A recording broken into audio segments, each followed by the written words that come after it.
What is Crack-A-Lackin' Hardwood Knocks listeners and watchers? This video is only going on YouTube. It won't even be in the podcast player. So if you're on YouTube right now watching this, thank you. Uh, I saw a Kevin Durant rumor that I wanted to do a quick video on, and it took me a little bit longer than I wanted to. It is just wild, even under the circumstances, comes from Yahoo Sports, where there was a conversation between Vince Ellis and Chris Hayes. I'm going to actually just bring it up here in a moment because you need to listen to it because of how wild it is. Very quickly, if you are stumbling across us for the first time, please consider throwing us that permanent subscription as we try and really build up our community on YouTube. We do really try and do a thorough and even-keeled, fair job of covering the entire NBA at large. We think you'll enjoy us. So again, join our Discord as well. It's in the description, but give us subscribe. Also hit the likes and the comments that we can smash the YouTube algorithm. I appreciate everyone who is doing that. But let's move on to this Kevin Durant trade rumor, which you can tell that they're like reporting something that is like happened a little while ago, just based off the events that have transpired in the past week. But this is just talk about a mega demand on Brooklyn's part right now. So let's take a look at this. Like some executives have thrown out some craziness, right? They said Brooklyn's asking for too much. You know, they want an all-star player, a starter, plus draft picks. I'd heard from, and I don't know if this is out there, so I'm not trying to break any news per se, but I'd heard that Minnesota, but that they didn't offer, Minnesota didn't offer, but that Brooklyn came to Minnesota and said, we want Karl-Anthony Towns, we want the Ant-Man, and we want 4 draft picks. Whew. Now, Chris, what's the going rate? That's a future superstar in the Ant-Man. That's a, good, really good. I'm not as high on Karl Towns as most, but he's an all-star, man. He's an all-star. Yeah, he's an all-star player. Plus 4 draft picks. Who has that type of capital? Yeah, I mean, that's a fantastic question. Who has that type of capital? I cannot believe that the Nets might have actually asked that with a straight face. Look, there's a few things we need to get here. First, Karl-Anthony Towns signed an extension, and then the Timberwolves went and traded for Rudy Gobert, in which they gave up like that actual pick haul. They couldn't have made that trade now because of the extension, and then also because of the draft equity. So this was clearly before that went down. They wouldn't have made that trade anyway because that is ludicrous. You have, I think, Vince Ellis, who's very plugged in. I think he's way too low on Karl-Anthony Towns there. I think Karl-Anthony Towns is like a top 15 to 20 player in the league. And I do believe that Anthony Edwards is eventually going to be like a top 10 player type in the league. So that's what you're asking. Plus 4. I'm assuming it's first round picks because otherwise I feel like this wouldn't be as big of a deal. And why are 4 seconds being leaked? So you wanted 4 first round picks. The Timberwolves' 2 best players, both of whom are still, Anthony Edwards hasn't even entered his prime, and Karl-Anthony Towns is only in the heart of his prime. If the Wolves were going to do that, yes, you absolutely pull the trigger if you're Brooklyn, but this feels like it would have fell apart on so many levels because, one, the asking price is so obscene, and we know Kevin Durant so far has only named the Heat and the Suns, and there's been some talk about maybe he'd be open to the Raptors. Would he want to go to Minnesota, who just traded away its entire future? I get that this is how negotiations need to work, but that is just it's an absurd asking price. But I do think it begets like an actually interesting discussion of what are the Nets going to get for Kevin Durant? Because I think that people saw the Rudy Gobert trade and they were like, oh, if Rudy Gobert is worth that much, imagine how much you're going to get for Kevin Durant. And there's a fair level of fascination in that for sure. Like I'm 100% on board with that. At the same time, Kevin Durant is entering his age 34 season, and he has now played in fewer regular season and postseason games over the past half decade than Joel Embiid. People will say, well, KD missed an entire season during that span. That's also sort of the point. You just can't count on him being there. He does have 4 guaranteed years left in his contract, but how many of those years will be Kevin Durant as a top 10, top 8, top 5 player? And how many games can you count on for him per season? The other thing here is Rudy Gobert wasn't demanding a trade. The Jazz decided to trade him. And Rudy Gobert's not Kevin Durant.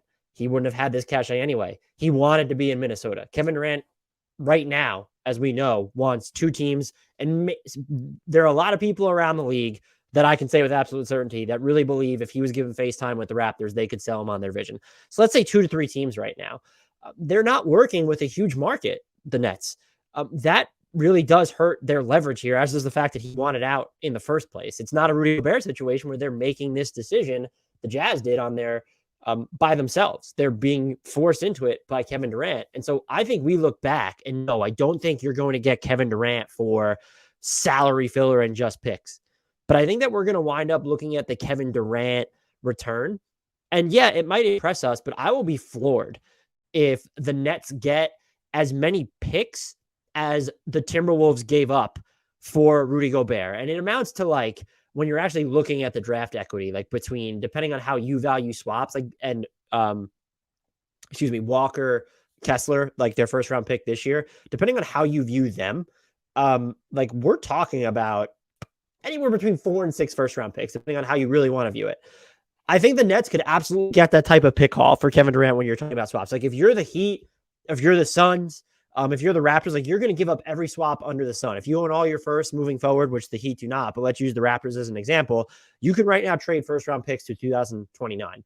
You will be, if that's the baseline, let's not talk about players for a second. If the baseline asking cost is we want control over all those picks, well, you know what? You're going to get, let's say 2023, 2025, 2027, and 2029. You'll get all 4 of those. And then you'll get swaps on the other 3 years that are in between, which would be 24, 26, and 28. You could also finagle that if you don't want that team's 2023 first round picks, since they'll be good with Kevin Durant. Still, the Phoenix Suns would do that right now.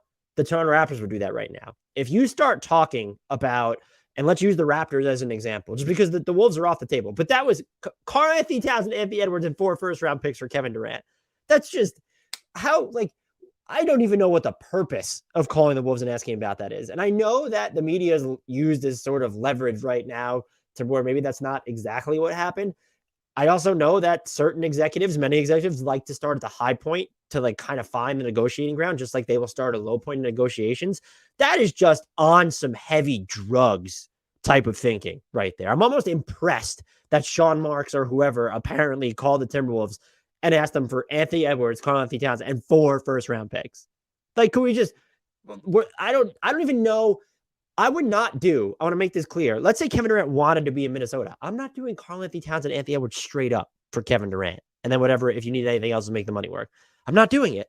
Who are you left with? D'Lo and KD and Jaden McDaniels? And then, by the way, in this scenario, you'd be out all your first round picks. I'm sorry, I found that hysterical if you haven't heard it already. But let's use Toronto as the example here of the issue that I think the Nets are going to run into. If they're going to put Scotty Barnes on the table, they're going to view that as a bunch of first round picks into one. They view Scotty Barnes as not their bridge into the next era, because I think they want Siakam and Van Fleet and OG Anunoby around, like that. This era is going to sustain. They think this is someone who is probably going to make, if you gave me an over 4.5 all NBA teams, that he's going to be that type of superstar. And so if you're giving him up, you're not going to give up all this draft equity in addition. And the idea that you want 2 all-star players plus picks, which team has that? Very few. Because when you normally have that many all-stars, it took you a shit ton of picks maybe to acquire them via trade. And beyond that, you presumably want to have players and assets left over after you trade for Durant. That is the issue they're going to run into. It's different if Durant was Durant and we're talking 5-6 years ago, but he's entering his age 34 season. That's going to matter in trade negotiations. I think we've already seen it. And if you're the Raptors, you say, we'll give you every single pick, but we're not including Scotty Barnes. Now go out there and beat that. Who is beating that offer right now? Who is reasonably going to beat that offer of 4 firsts, 3 swaps, and let's say Gary Trent Jr. and OG Anunoby? And look, that would be a hell of a return. I just don't think maybe Brooklyn gets someone who is either one. It's going to be one or the other. Like if they're going to get an active all-star, there's not going to be 2, or there's a fringe all-star. Like you could say that about OG Anunoby, who I think has way more offensive skills than we've yet to see if he's going to stay healthy. Still, I think there's a better chance that they end up with no active all-stars in the trade and then just a crap ton of picks. I think you can even look at the Pelicans. They were never going to include Zion. He just signed a new deal. He's not going anywhere. Would you include Brandon Ingram? And then we're talking Herb Jones, Trey Murphy III. They have some Lakers picks. They have all their own picks. I think they would give up Brandon Ingram for Kevin Durant. They're not also going to give up CJ McCollum in that trade. They're not also going to give up every single pick they possibly can in that scenario. If you're giving up the actual all-star type of player, that's going to come out of the draft pick equity that Brooklyn is going to get. And that is something the Nets are going to have to weigh, because I know they've traded away most of their draft future now to the Rockets. And that's why they're most interested in um, remaining competitive, is what the multiple reports say. We also saw, though, the first time around when they were sort of rebounding from that whole fiasco when they traded for Paul Pierce and Kevin Garnett, when Sean Marks came in, and I was around the team at the time, incidentally, they covering them, and they operated as if those picks were gone, because they were. They didn't think about them. It wasn't, we have to win 37 games so that we're not sending the Celtics a top X pick. It was just, we're going to try and find guys on the margins. We're going to try to acquire other draft picks and draft guys.